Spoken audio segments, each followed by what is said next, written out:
మరి సేవకులు వాక్యాన్ని ప్రకటిస్తున్నప్పుడు ఎవరికి ఏ వర్తమానం కావాలో దేవుడు ముందుగా సిద్ధపరిచి ఉంటాడు పిల్లరా.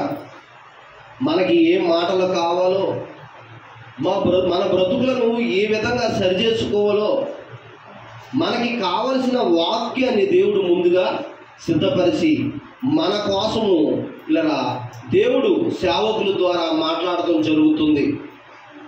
అదేవిధంగా ఈరోజు చెప్పబోయే ఒక అద్భుతమైన పాఠం ఏంటంటే, మనిషి నీ జన్మకు కారణం ఉన్నది.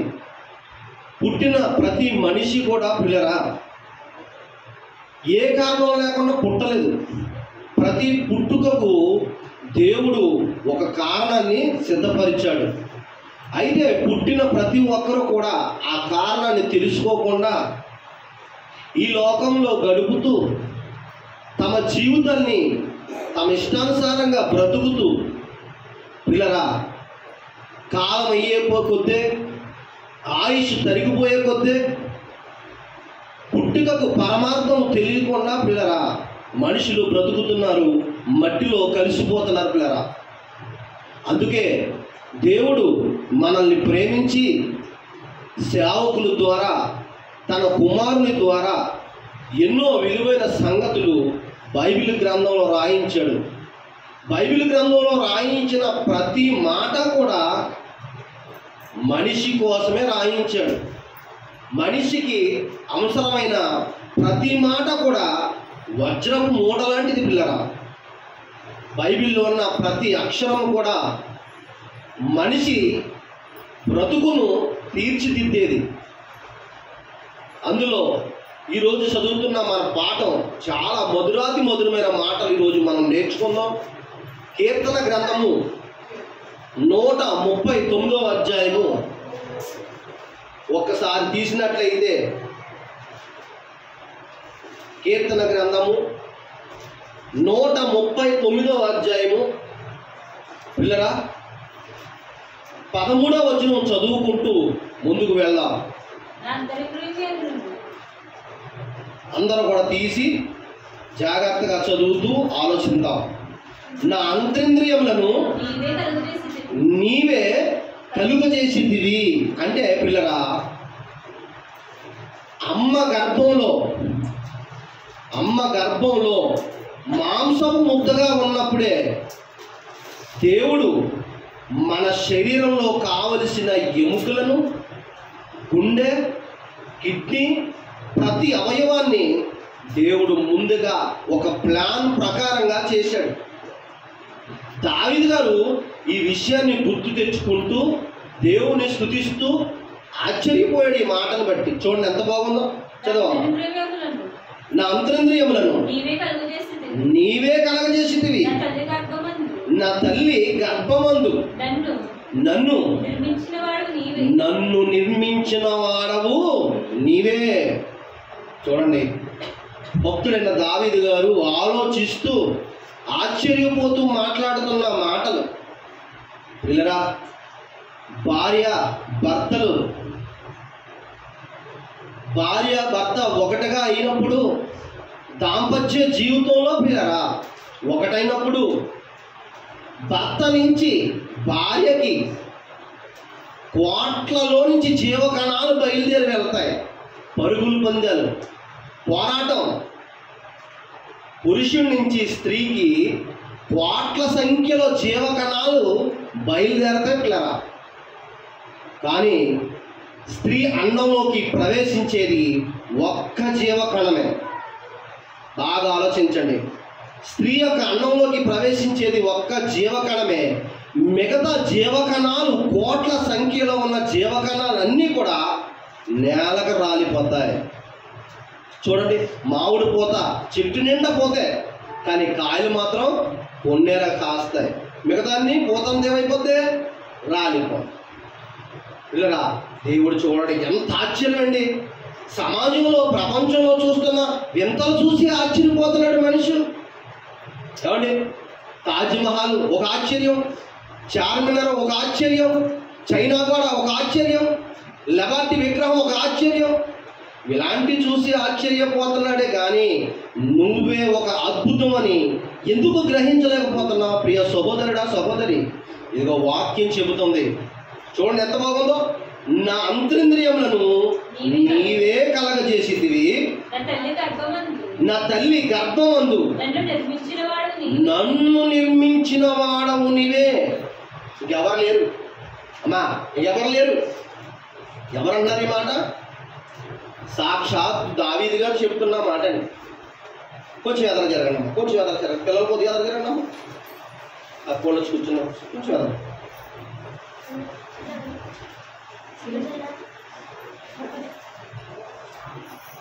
నా అంతరింద్రియములను నీవే కలగజేసిదివి. అమ్మ గర్భంలో ఉన్నప్పుడు పిల్లరా, ఎందాక చెప్పినట్లుగా తల్లి అండంలోకి ఒకే ఒక జీవకణం ప్రవేశిస్తుంది. అది ఎలాగుంటో తెలుసా? మనం కుండి కడుగుతున్నప్పుడు చిన్న చిన్న నాసు పురుగులు ఉంటాయి చూసారా? చిన్న చిన్న నాసు పురుగులు అంత ఉంటుంది ప్రాణం అమ్మ గర్భంలో. పిల్ల ఆ యొక్క ప్రాణానికి చుట్టూ ఉమ్మనీరు ప్రొడక్షన్ ఇస్తుంది. 6 నెలలు గడిచేటప్పటికి పిల్లరా శరీరంలోన మాంసం ముద్దగా ఉన్న మాంసం ముద్ద అవయవాలు నిర్మించబడతాయి, రూపుదిద్దుకుంటాయి. కాళ్ళు, చేతులు, కిడ్నీ, గుండె, కళ్ళు, చిన్న ముక్కు. నెలలు నిండే కొద్దే పిల్లరా ఎముకలు, పేగులు. చూసారా? ఇది ఆశ్చర్యం కాదండి? అద్భుతం కాదా? మరి మనిషికి ఇది అవసరం లేదా? ఆలోచించండి. ఇది దావీదు గారు గుర్తు తెచ్చుకుని ఆశ్చర్యపోతున్నాడండి. నా అంతరింద్రియములను నీవే కలగజేసితివి, నా తల్లి గర్భమందు నన్ను నిర్మించిన వాడవు నీవే, నీవు నన్ను కలగజేసిన విధమును చూడగా భయమును ఆశ్చర్యము అవుతుందటండి. ఎవరికే? దావీదు గారు గుర్తు తెచ్చుకుంటాడు. దావీదు గారికి ఒక్కరికే కాదు పిల్లరా, దావీదు గారికి ఒక్కరికే కాదు, మనకు కూడా ఆశ్చర్యం కలిగించే విషయాలు ఇవి. కానీ మనం ఆలోచించము అంతే అమ్మా, మనము ఆలోచించము. నవమాసాలు మోసి కన్నది నా తల్లి అంటున్నాం. ఎన్నెల్లో? నవమాసాలు మోసి కన్నది నా తల్లి అంటున్నా. మంచిదే.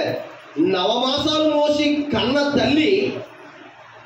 తల్లి వెనకాల దేవుడి కష్టాన్ని గుర్తించారా పిల్లరా? కీర్తన గ్రంథము 139వ అధ్యాయము 13వ వచనం పిల్లరా.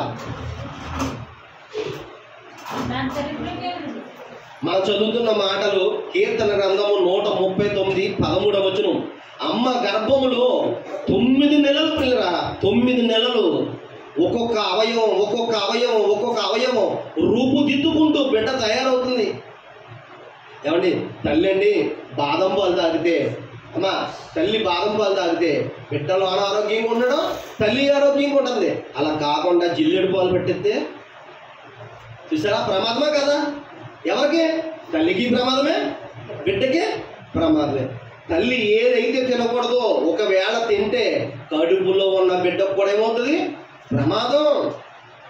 చిన్న చిన్న చేతులండి.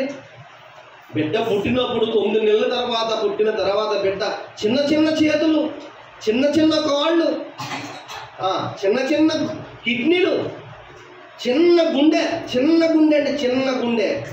ఏమండి? నిమిషానికి 72 సార్లు కొట్టుకునే గుండె. అది కూడా ఎన్నిసార్లు ఆలోచించారా పిల్లరా? నిమిషానికి 72 సార్లు కొట్టుకుంటుంది గుండె. దాని వెనకాల ఉండి నడిపించేది ఎవరు? ఆ యంత్రాన్ని, ఈ గుండె వెనకాల ఉండి నడిపించేది ఎవరు? ఆలోచించారా పిల్లరా? ఆలోచించారా? ఏమండి? ఆ వెనకాల, ఆ గుండె వెనకాల దేవుడే లేకపోతే పిల్లరా, ఆ గుండె వెనకాల దేవుడే లేకపోతే ఒక్క 5 నిమిషాలు ఆ గుండె ఆగిందంటే ఏమైపోతాడు మనిషి? అమ్మా ఏమైపోతాడు? కండలు మెలిదిరిగి 250 కేజీలు బాడీ బిల్డర్ వెయిట్ లిఫ్టింగ్ లేపివ్వడైనా సరే 5 నిమిషాలు కనుక గుండె ఆగితే ఏమైపోతాడు? మట్టిలో కలిసిపోయినట్టే. చూసారా పిల్లరా? ఎంత ఆశ్చర్యమో చూడండి. ఏమంటే ఎంతకన్నా చూసారా? హైదరాబాద్లో ఉన్న చార్మినార్ చూసి ఆశ్చర్యపోతున్నారు. తాజ్మహల్ చూసి ఆశ్చర్యపోతున్నారు, చైనా గోడను చూసి ఆశ్చర్యపోతున్నారు, లెబర్టీ విగ్రహాన్ని చూసి ఆశ్చర్యపోతున్నారు. కానీ నువ్వే ఒక ఆశ్చర్యం అని నీకు తెలుసా? నువ్వే ఒక అద్భుతం అని నీకు తెలుసా?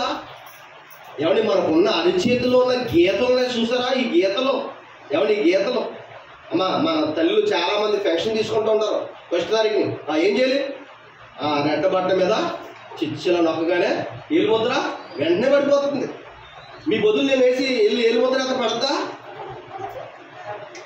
మీరు తీసుకునే పెన్షన్ బదులు ఆ రోజు నేను వెళ్ళి ఏలు ముద్ర వేస్తే మిషన్ మీద పడతా వేలు ముద్ర? చిన్న గీతలే కదా, ఏమవుతుంది? మీకున్న గీతలే కదా నాకున్నాయి. కానీ పిల్లరా, మీకున్న గీతలు నాకున్న గీతలు ఒకటి కాదు. నాకున్న గీతలు ప్రపంచంలో ఎవరికే లేవు. మీకున్న గీతలు ప్రపంచంలో ఎవరికే ఉండవు. ఆలోచించండి పిల్లలు, ఎంత అద్భుతమండి! మనిషి యొక్క పుట్టుక ఎంత ఆశ్చర్యము, ఎంత అద్భుతము! ఏమండి, దేవుని కాళ్ళ కాడ పడిపోయి ఆయన పాదాల కాడ పడి ఏడవాలండి బాబు. ఎలాంటి ఆశ్చర్యమైన నిర్మాణం ఇచ్చాడు దేవుడు! అద్భుతం. మనమే ఒక అద్భుతం పిల్లరా. పుట్టిన బిడ్డ రోజులు గడిచే కొద్దే, సంవత్సరాలు గడిచే కొద్దే బిడ్డ ఎదుగుతాడమ్మా, ఎదుగుతాడు. లావవుతాడా? లావవుతాడు. బిడ్డతో పాటు కాళ్ళు, చేతులు, అవయవాలన్నీ కూడా ఏమవుతాయి? ఎదుగుతాయి. అలా కాకుండా పుట్టిన బిడ్డ పుట్టినట్టే, పుట్టిన బిడ్డ పుట్టినట్టే అడుగంత ఉంటే, లేదా ఒక 2 అడుగుల్లో ఉండిపోతే ఎంత ఈ బాబోయ్ తట్టుకోగలరా తల్లిదండ్రులు? పుట్టిన బిడ్డ పుట్టినట్టు ఎంతే ఉండిపోతే ఎదగకుండా ఏ డాక్టర్ ఏ వల్ల అవుద్దండి అసలు? ఏమో అవునా కదా? నాకు తెలుసు ఒక అబ్బాయికి కారు యాక్సిడెంట్లో ఏమైంది తెలుసా? ఈ ఏలు పోయింది. కట్ చేసి తీసారు ఈ 2 ఏళ్ళు. ఈ 2 ఏళ్ళు కట్ చేసిన తర్వాత ఆ అబ్బాయికి చాలా కాలం పెళ్ళి అవ్వలేదు. ఎందుకు అవ్వలేదంటే ఈ 2 ఏళ్ళు లేకుండా అమ్మాయి ఎవరు కూడా పెళ్లి చేసుకుంటాకే రావటం లేదు. చాలా వస్తుంది, కానీ లక్షలు ఖర్చు పెట్టిన ఈ 2 ఏళ్ళు రాలేదు. కనీసం ఒక 5 లక్షలు ఖర్చు పెట్టిన ఒక ఏళ్ళని వస్తుందా? ఒకేళ్ళని వస్తుందా? ఒకేళ్ళు రాదండి. ఒక గోరు కూడా రాదు. ఎంతకే? 5 లక్షలకి. చూసారా? అలాగే మన కిడ్నీలు, మన గుండె, మన లివర్ పిల్లరా, ఎంత గొప్ప నిర్మాణమో ఆలోచించారా పిల్లరా? అందుకే అన్నాడు దేవుడు, ఎంత గొప్ప మాటలు రాశాడో చూడండి. చదువమ్మా. 14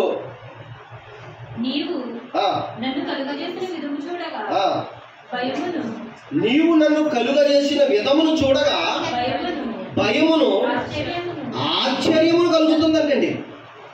భయమును ఆశ్చర్యము కలుగుతుందంట పిల్లరా. ఎంత ఆశ్చర్యం కలుగుతుంది చూడండి. మనిషికి ఈరోజు కావాల్సింది ఏంటంటే ఆశ్చర్యం అండి. దేవుడు నన్ను ఎంత గొప్పగా చేశాడా చూసారా? దేవుడు ఎంత గొప్పగా చేశాడా? ఏంటంటే బాబు, మాంసం తింటుంటా ముడుసులు నవ్వులేస్తున్నాం కరకరకరమని. ముడుసులు అరిగిపోతున్నాయి కదా పిల్లరా. ఏమండి, మాంసం అరిగిపోతుంది. కోళ్ళు తినేస్తున్నారా? తినేస్తున్నాం. అంటే కడుపులోకి వెళ్ళింది అరక్కపోతే ఏంటి పరిస్థితి? అందుకే ముద్ద మనం ఏం చేసాలి? ముద్ద కలుపుకునేటప్పుడు ప్రార్థన చేసుకుని, నాయనా అన్నం ఇచ్చో నీకు వందనాలు నాయనా అని చెప్పాలి పిల్లరా. మంచి భోజనం ఇచ్చో నీకు వందనాలు నాయనా. ఉదయం లెగ్గానే ప్రార్థన చేసుకోవాలి. నాయనా ఉదయాన్ని ప్రాణాలతో నిలబెట్టావు నీకు వందనాలు నాయనా. అమ్మ చేసుకుంటారా? ఎవరన్నా చేసుకుంటారా? చేసుకోవాలి పిల్లరా. అంతేకాదు, మనకి ఈ జీవితం ఇచ్చిన దేవుని కోసం మనం బ్రతకాలి. తల్లి బ్రతకాలి, తండ్రి బ్రతకాలి. తల్లి తండ్రి బ్రతకకుండా బిడ్డల్ని దేవుడి కోసం బ్రతకాలంటే ఎలా బ్రతుకుతారు? మన పెద్దోళ్ళు మాట చెప్తూ ఉంటారు. ఏమంటారు? ఎప్పుడు కూడా ఒక సామెత చెప్తూ ఉంటారు. తల్లి వెళ్ళి చేను మేస్తే పిల్లల్ని గొట్టు మేద్దా అంటారు. నిజమే కదా అది? తల్లిదండ్రులు ఏం చేస్తే పిల్లలు కూడా అదే చేస్తారు. అందుకే చెప్తుంది వాక్యం పిల్లరా. సామెతల గ్రంథం 22వ అధ్యాయం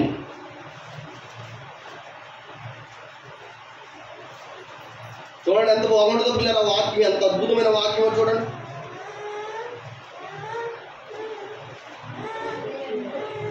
22వ అధ్యాయం అందరూ తీయండి అమ్మా. 5వ వచనం పిల్లరా, 6వ వచనం. బాలుడు నడవవలసిన త్రోవను వానికి నేర్పు. ఎవరికి నేర్పాలమ్మా? ఎవరికి నేర్పాలి? బాలుడికి నడవవలసిన త్రోవను వాడికి నేర్పమంటే చిన్న సైకిల్ ఓడుకొని సిమెంట్ రోడ్డు మీద మామూలు ఇంటికి తీసుకెళ్ళి, అమ్మమ్మోళ్ళ ఇంటికి తీసుకెళ్ళి, పెద్దమ్మోళ్ళ ఇంటికి తీసుకెళ్ళి మామను తిట్టు, మామను బూతులు తిట్టు అంటారు. ఏమంటారా? మాయ చెడు మాయని తిట్టు, మాయని తిట్టు, ఇలాగ తిట్టు అంటారు. అంటారా? నువ్వు మేనమామ పోలుకురా మగోడేది ఏమంటారు? నువ్వు మేనమామ పోలుక, ఈ ముక్కు చూడు మేనమామలాగా ఉంది. ఆడపిల్ల అయితే మీ అత్తగారా పోలుకురోయ్, మీ అత్తగారు మీ పుట్టినరోజుకి చైన్ కొనమను అంటారు. అంటారా? మేనమామ పోలిక అత్తగారు పోలిక అంటారు తప్ప నువ్వు దేవుడు పోలుకురావు అని అంటారా? చూసారా పిల్లరా ఎక్కడ తేడా వచ్చేది? చూసారా? మన మాటల్లోనే తేడా వచ్చేసింది. బాలుడు నడవవలసిన త్రోవ. త్రోవ అంటే ఏంటి?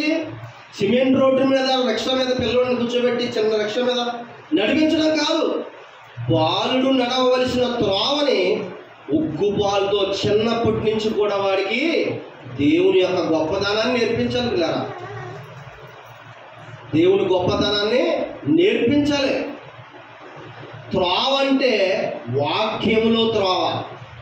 యేసుక్రీస్తు ప్రభు అన్నారు కదా, నేనే మార్గమును, నేనే సత్యమును, నేనే జీవమునై ఉన్నాను. మార్గం అంటే ఇది మార్గం. త్రోవ అంటే వాక్యము త్రోవ అంటే పిల్లరా, సిమెంట్ రోడ్డు కాదు. పిల్లలకి ఏం నేర్పించాలి? చిన్నప్పటి నుంచి దేవుని గురించి నేర్పించాలి. తప్పు చేస్తే దేవుడు ఊరుకోడు, చిన్నప్పటి నుంచి నేర్పించాలి. మీ బిడ్డలను చిన్నప్పటి నుంచి సండే స్కూల్కి నేర్పించాలి. సండే స్కూల్లో బిడ్డలు వదిలి చక్కగా పాటలు పాడుతుంటూ దేవుణ్ణి మహిమపరుస్తుంటే మీరు ఆనందపడాలి. మా చిన్నప్పుడు మా ఇంటి దగ్గర ఒక అబ్బాయి వంకాయలు తీసుకొచ్చేసాడు. ఎన్ని వంకాయలు తెలుసా? 2 వంకాయలు తీసుకొచ్చాడు. వాళ్ళ మామ అంటుంది, మా భలే తెచ్చేవరా వంకాయలు, 2 తెచ్చావా? 2 కూరకేం సరిపోతారా? మరి ఏం చేయాలి? ఇంకా ఏంటయ్యి వంకాయలు ఎక్కడి? పక్కన ఉన్న వాళ్ళు దొడ్లో, పక్కన ఉన్న వాళ్ళు మొక్కలు వేసుకున్న దాంట్లోంచి 2 వంకాయలు వస్తే 2 తెచ్చావా? కూరకేం సరిపోతారా?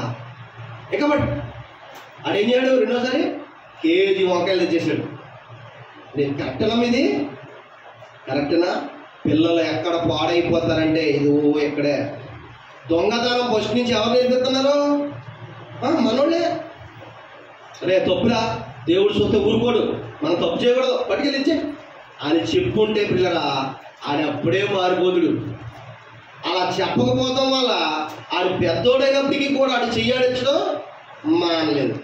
పెద్దోడయ్యాక కూడా చిన్నప్పుడైతే 1 కేజీ వంకాయలు తప్పాడు, పెద్దదిగా అయితే 50 కొబ్బరి బండాలు తెప్పిపోతున్నాడు. చూసారా? అంటే పిల్లరా ఈ దొంగతనం ఏంటి, ఈ తప్పుడు వ్యవహారం ఏంటి? తల్లిదండ్రులు బిడ్డలకే నేర్పించేస్తున్నారు, తెలియకుండా నేర్పించేస్తున్నారు. అది అంటాడు, బాలుడు నడవవలసిన త్రోవన వాడికి ఏం చేయాలి చెప్పాలి అందరూ? అమ్మ విన్నారు అందరూ? బాలుడు నడవవలసిన త్రోవన వాడికి నేర్పాలి. ఎవరు నేర్పాలి? మొదటగా తల్లిదండ్రులు నేర్పాలండి. ప్రథమ ఉపాధ్యాయులు ఎవరంటే తల్లిదండ్రులే ఫస్ట్. చిన్నప్పుడు తీసుకెళ్ళిపోయి అంగన్వాడీ స్కూల్ వదిలిచ్చేసి అక్కడ కాసేపు ఉంటాడు. ఇక్కడ మనం మనశ్శాంతిగా టీవీ సీరియల్ చూద్దాం అనుకుంటారు చాలామంది తల్లులు, కాసేపు పడుకుందాం అనుకుంటున్నారు. చూసారా? కావలసిన బాధ్యత ఎవరు తీసుకోవాలి? మొదటగా తల్లి తీసుకోవాలండి. బిడ్డలకి అక్షరాలతో పాటు దేవుని యొక్క గొప్పతనాన్ని కూడా నేర్పాలి. ఉగ్గుపాలతో పాటు వాక్యాన్ని కూడా నూరిపోయాలి. పిల్లరా వాక్యాన్ని కూడా ఏం చేయాలి? నూరిపోయాలి. అమ్మ, నాన్న, ఆవు, ఇల్లు, దేవుడు, బైబిలు. చూసారా పిల్లరా? ఏమండి, దేవుడు గొప్పతనాన్ని మనిషి పక్కన పెట్టేశాడండి. దేవుడు గొప్పతనాన్ని క్రిస్మస్ రోజున చిన్న గుడిసేసి ఆయన ఫోటో పెట్టి అందులో కూర్చోబెట్టి దేవుడా నీ బాధను పడు, మా బాధ మేము పడుతున్నాం అంట. ఇది కాదండి దేవుడు అంటే. దేవుడు అంటే మీరు చూసే ఫోటోలో ఉన్న దేవుడు అంటే దేవుడు అది కాదండి బాబు. అసలు దేవుడు అంటే భూమి ఆకాశము పట్టజాలని ఆకారం అండి. అంత గొప్పవాడు. చిన్న చిన్న ఫోటోల్లో దేవుడు ఉండడం పిల్లరా. ఇదిగో వాక్యం చూడండి ఎంత బాగుందో. బాలుడు నడవవలసిన త్రోవను వాడికి చదవాలి. బాలుడు నడవవలసిన త్రోవను వానికి నేర్పుము. వాడు పెద్దవాడైనప్పుడు దాని నుంచి, దేని నుంచి? వాక్యము అనే త్రోవ నుంచి, వాక్యము అనే భయభక్తుల నుంచి, దేవుడు అనే భయభక్తుల్లో నుంచి తొలగిపోవాడు పిల్లరా. ఏమండి చిన్నప్పుడండి పిల్లరా, పొట్లకాయ పోదికి అండి, పొట్లకాయ పోదికి ఇంతంత పిందులు ఉన్నప్పుడే ఇంత రాయి కడతా. చూశారు మీరు ఎప్పుడన్నా? పొట్లకాయ పోదికి పొట్లకాయ పిందులు ఇంతంత పిందులు ఉన్నప్పుడే ఇంతలా రాయి కడతా. నేను అనుకున్నాను ఏట్లా బాబు ఎంత రాయి కట్టేస్తాను, ఆ చూద్దాం ఎంత పిందు లేదు, ఇంతలా రాయి కడతాను ఏంటి అనుకున్నాను. ఆ రాయి దానికి కట్టకపోతే అది పెద్ద ఎదిగిపోతే రాయి కట్టకపోతే ఏమవుతుంది? వంకరగా వచ్చేద్దండి కాయ. పొట్లకాయకి రాయి ఎందుకు కడతా తెలుసా? ఆ రాయ బరువు కట్టకపోతే పొట్లకాయ వంకరగా వచ్చేది. అందుకే పొట్లకాయకి వంకర తిరిగే గుణం ఉన్నట్టు మన పిల్లలకి వంకర బుద్ధి ఉన్నది. వాక్యము అనే రాయితో కట్టి వాళ్ళని సరిచేయాలి. మన వాళ్ళు ఇంకో సామెత చెప్తారు, మొక్కని మొక్క అయినప్పుడే వంచాలి, మానయ్యాక వంగదంట. నిజమేది, మొక్క ఉన్నప్పుడే వంచాలి దాన్ని, మానయ్యాక వంగలు. ఇదిగో ఈ వాక్యాన్ని దీనికి జోడించి చూడండి. బాలుడు నడవవలసిన త్రోవను వాడికి నేర్పు. నేర్పితే ఇంకా వాడు పెద్దవాడైనప్పుడు దాని నుంచి తొలగిపోడు, వాక్యంలో నుంచి తొలగిపోడు, దేవుని భయభక్తుల్లో నుంచి తొలగిపోడు. ఆలోచించండి పిల్లరా. ఏమండి మీ పిల్లలు మీ ముందు ప్రార్థన చేసుకుంటే ఎంత ఆనందపడాలండి అసలు. మా నాన్న తాగుమోతే అయితే నేను తాగుమోతే అయితే రోడ్డు మీద పడిపోవాలని ఉందా? ఆలోచించండి. తల్లిదండ్రులు దేవుళ్ళలో బ్రతికించాలండి, దేవుళ్ళలో నడిపించాలి పిల్లల్ని. ఆలోచించండి. యేసుక్రీస్తు ప్రభువారు 12 సంవత్సరాల వయసులో యెరూషలేము దేవాలయంలో శాస్త్రులను పరిశీలనను నిలబెట్టి వాక్యంలో ప్రశ్నల మీద ప్రశ్నలు అడుగుతున్నాడంట. లోకసువార్త 2:42 నుంచి 49లో ఉంటుందండి ఈ మాట. ఎవరో? యేసుక్రీస్తు ప్రభు వయసు ఎంతండి? 12 సంవత్సరాల వయసులో ఏం చేస్తున్నాడంట?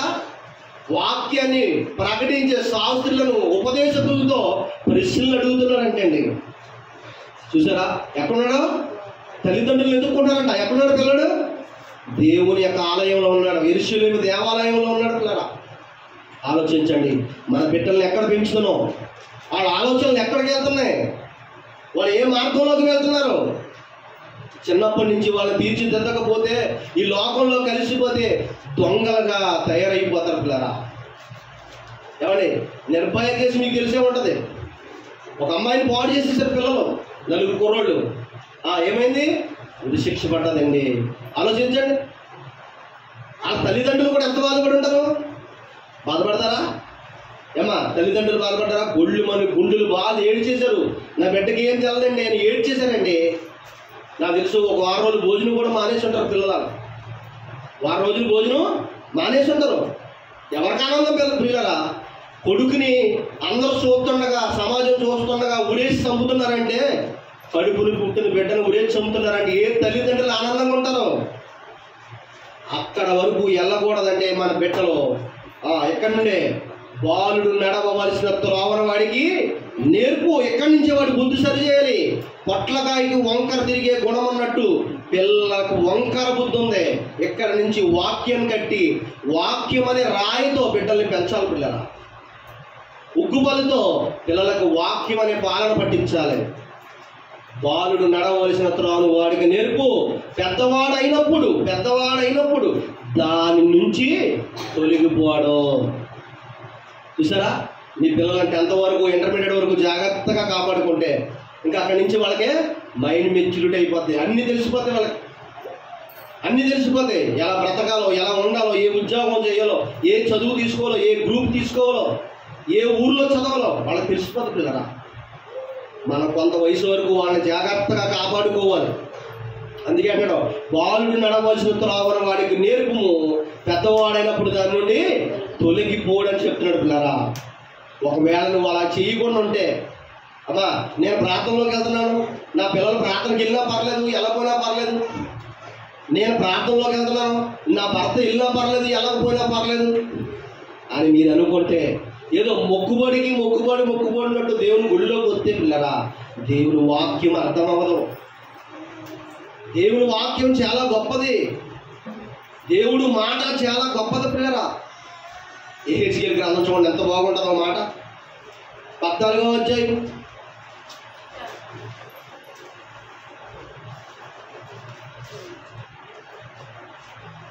యెహెజ్కేలు గ్రంథం తీసారమ్మా. 14వ అధ్యాయం 14వ వచనం పిల్లరా.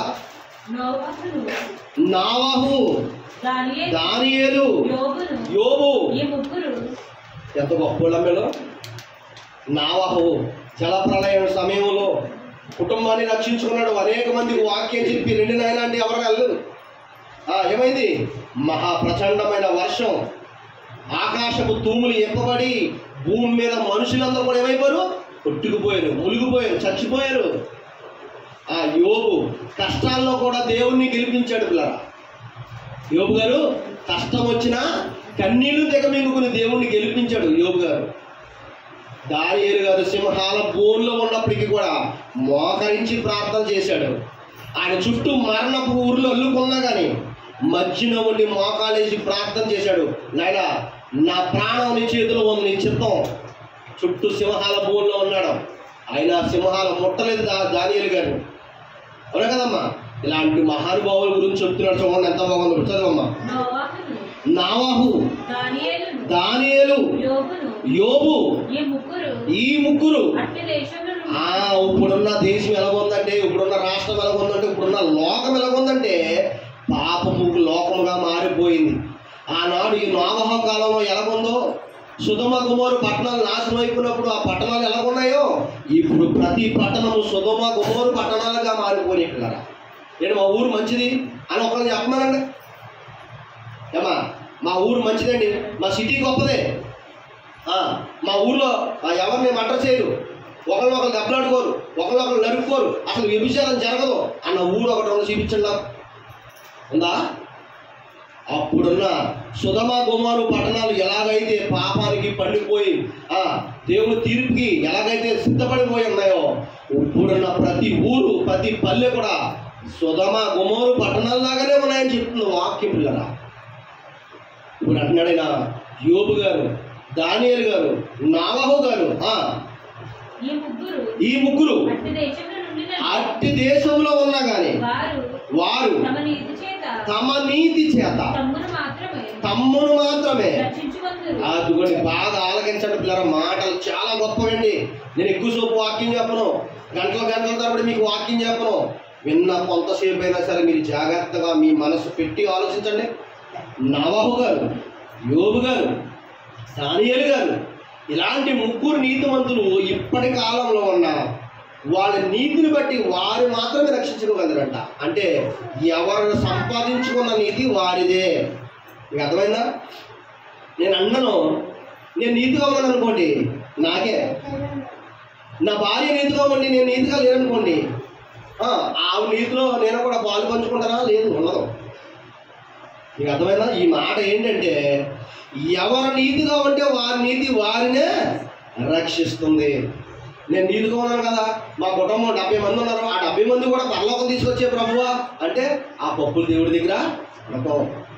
అదే చెప్తున్నాడు చూడండి. మరి చదవండి ఎంత మాట. నోవహు, దానియేలు, యోబును ఈ ముగ్గురు అట్టి దేశంలో నుండినను వారు తమ నీతి చేత తమ్మును మాత్రమే రక్షించుకొందురు. ఇదే ప్రభువకు యెహోవా వాక్కు. బాటసారులు సంచరింపకుండా ఆ దేశము నిర్జనమై పాడగునట్లు నేను దాని మీదకి దుష్టముఖమును రప్పించెదను. ఆ ముగ్గురు ఆ ఊరిలో ఉండునను, ఆ దేశము పాడైపోవును. నా జీవము తోడు వారు అద్దుకోండి, వారు తమ్మును మాత్రమే రక్షించుకుందురు గాని కుమారులైనను కుమార్తెలైనను రక్షించుకోలేరంట పిల్లరా. ఎవరో ఇప్పుడు మనం చదువుకున్న ఎంత గొప్ప నీతిమంతులు, ఎంత ప్రార్థనా వీరులు వాళ్ళంట ఇప్పుడున్న లోకంలో ఉంటే తమ నీతి చేత తమను మాత్రమే రక్షించుకుంటారంట.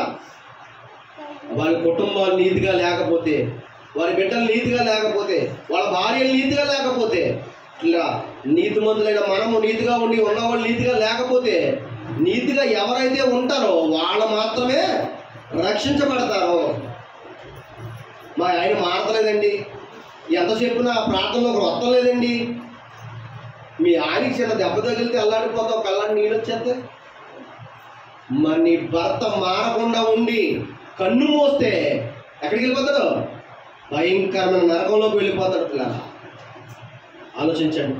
మన బిడ్డలకి చిన్న దెబ్బ తగిలితేనే మనం తట్టుకోలేము. 2 రోజులు జ్వరం వస్తేనే మనం అన్నం తినడం మానేస్తాం కదండి. పిల్లోడు జ్వరంతో అన్నం తినకుండా ఉంటే మనం మనే నెట్టేసుకుంటాం కదా. మరి బిడ్డ తప్పిపోతే ఆలోచించండి. అందుకే పిల్లరా, మనం రక్షించబడాలి, మన భర్త రక్షించబడాలి, మన బిడ్డలు కూడా రక్షించబడాలి. ఆలోచించండి. ఇప్పుడున్న రోజులు చాలా భయంకరమైన రోజుల్లో ఉన్నాం మనం. పాపము మనుషుల్ని ఆకర్షించుకుంటుంది. ప్రార్థనలో లేకుండా, వాక్యంలో లేకుండా ఉంటే పిల్లరా, మీరు పాపం చేయకుండా ఉండడం చాలా కష్టం. పాపంలో జారిపోతారు. ఎందుకంటే పాపానికి ఆకర్షణ శక్తి ఉంది.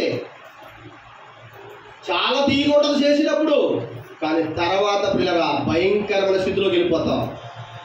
అందుకే చెప్తుంది వాక్యం. ఏం చెప్తుందంటే పిల్లరా, చేసేటప్పుడు మీరు దాని జోలికి వెళ్ళకూడదంటే, పాపం జోలికే వెళ్ళకూడదంటే ఆ వాక్యాన్ని మనం గట్టిగా పట్టుకోవాలి, మన విశ్వాసాన్ని గట్టిగా పట్టుకోవాలి. మనం అంత మాట ప్రార్థనలో ఉండాలి, అంత మాట వాక్యాన్ని వింటూ ఉండాలి, వాక్యాన్ని చదువుతూ ఉండాలి పిల్లరా. అలా కనుక మనం లేకపోతే బయటకు వచ్చితే పిల్లరా ఎక్కడికక్కడ ఉచ్చులు పన్నేసింది సాతానుగాడు. ఎక్కడికక్కడ ఎవరికి ఏదంటే ఇష్టమో ఆ ఇష్టాన్ని ఎరగా చూపించి పాపంలోకి లాగేస్తాడు. ఒక్కసారి లాగిడా, పాపం చేసిన తర్వాత సడన్గా మరణం వచ్చిందా, అయిపోయామంతే. ఆలోచించండి పిల్లరా, చాలా భయంకరమైన స్థితిలో మనం ఉన్నాం. అందుకే అక్కడ ఇక్కడ మొదటగా దేవుడు అద్భుతం, మన ఆకారమే ఒక అద్భుతం, మన శరీరమే ఒక ఆశ్చర్యం, మన శరీరంలో ఉన్న నిర్మాణమే ఒక ఆశ్చర్యం, మన శరీరంలో ఉన్న పనిచేసే ఈ తీరువే ఒక ఆశ్చర్యం. ఇదంతా ఆలోచిస్తే దేవుడు ఎంత గొప్పవాడు అర్థమవుతుంది పిల్లరా. ఆలోచించండి. అలాగే మనకు పుట్టిన బిడ్డలను కూడా బాలుడు నడవవలసిన త్రోవను వాడికి నేర్పు, వాక్యంలో నడిపించు, ప్రార్థనలో నడిపించు. దేవుని యందు భయభక్తులతో నీ కుటుంబం దేవుళ్ళలో భయభక్తులతో ఉండాలి. ఎందుకంటే ఎవరికైనా చిన్న దెబ్బ తగిలితే మనం తట్టుకోలేం కదా పిల్లరా. ఆలోచించండి. మరి భయంకరమైన అగ్నిలోకి వెళ్ళిపోయి కాలిపోతే ఎంత భయంకరమైన స్థితి అది. అందుకే కుటుంబం అంతా ఏం చేయాలి? రక్షించబడాలి. మా ఆవిడ బాప్తిసం తీసుకుందండి, నేను తీసుకోకపోయినా పర్లేదని అంటే లేదు, ఎవరి కాలే రక్షించుకోవాలి, ఎవరి రక్షణ వాళ్ళదే. ఆలోచించండి పిల్లరా, మనం బాగుండాలి, మన బిడ్డలు బాగుండాలి, మన ఇంటి పక్క వాళ్ళందరూ బాగోవాలంటే వాక్యం వారిలో కూడా వెళ్ళాలి. ఆలోచించండి, ఎంత విలువైన మాటలు. ఇలాంటి మాటలు మీ మనసులో పెట్టుకోండి. మీరు ప్రార్థనకు రండి, ఇంటికాడ ప్రార్థన చేసుకోండి, నీతిగా యథార్థంగా భక్తిగా ఉండండి. మీ బిడ్డల మీద కూడా ఒక కన్నేసి ఉంచండి, వారితో కూడా ప్రార్థన చేయించండి, వారిని కూడా దేవుళ్ళు నడిపించండి పిల్లరా. అలాగే మీ భర్తలు కూడా దేవుడి మందిరంలో తీసుకురండి, వారు కూడా 4 మాటలు వాక్యం చెప్పండి. మారటం లేదా, వారి కోసం ఉపవాసం ఉండండి, దేవుడిని అడగండి. నా భర్తను మార్చు ప్రభు అని దేవుడిని అడగండి పిల్లరా, తప్పేమీ కాదు. అలాగే భార్యలు మారకపోతే భర్తలు ప్రార్థన చేయండి భార్యల కోసం. నువ్వు ఎంత విలువైన వాక్యం చూడండి. దేవుడు మనకిచ్చే ఒక అవకాశం, చిట్ట చివరి అవకాశం అనుకోండి పిల్లరా. ఆలోచించండి. ఇప్పటికైనా మీ మనోనేత్రాన్ని వెలిగించుకోండి, దేవుడు మనసు ఏంటో అర్థం చేసుకోండి పిల్లరా. వాక్యంలో అందరం ఉందాం. అందరూ కూడా ప్రార్థన చేసుకోండి. ఉదయం లెక్కగానే ప్రార్థన చేసుకోండి, బయటికి వెళ్ళగానే ప్రార్థన చేసుకోండి, వెళ్ళేటప్పుడు ప్రార్థన చేసుకోండి, వచ్చాక ప్రార్థన చేసుకోండి. ప్రతిరోజు వాక్యం చదవగలిగిన వారు వాక్యాన్ని చదవండి, చదవలేని వారు వాక్యాన్ని వినండి. పిల్లరా, నీతిగా యథార్థంగా భక్తిగా ఉండడానికి రోజు రోజుకి దేవునికి దగ్గర అవడానికి చూడండి. దేవునితో సహవాసం చేయండి పిల్లరా. అంతే తప్ప లోకంతో స్నేహం చేయకండి. లోక స్నేహం మంచిది కాదు. ఆలోచించండి. ఇలాంటి విలువైన సంగతులు మీరు ఇంకా వాక్యాన్ని వింటూ ఉంటుంటే దేవుడికి ఇంకా దగ్గర అవుతారు పిల్లరా. ప్రార్థన ఎవరో కూడా మానొద్దు. వచ్చే కొద్ది సమయంలో కూడా మీరు దేవుడికి ఇవ్వాలి ఈ సమయాన్ని. ఆదివారం రోజుని మీరు ప్రార్థన మానేసి వేరే వేరే పనులు మీరు పెట్టుకోవద్దు.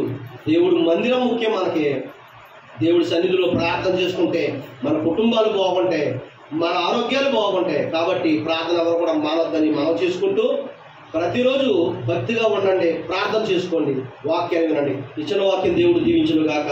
ఆమేన్. అందరికీ వందనాలు.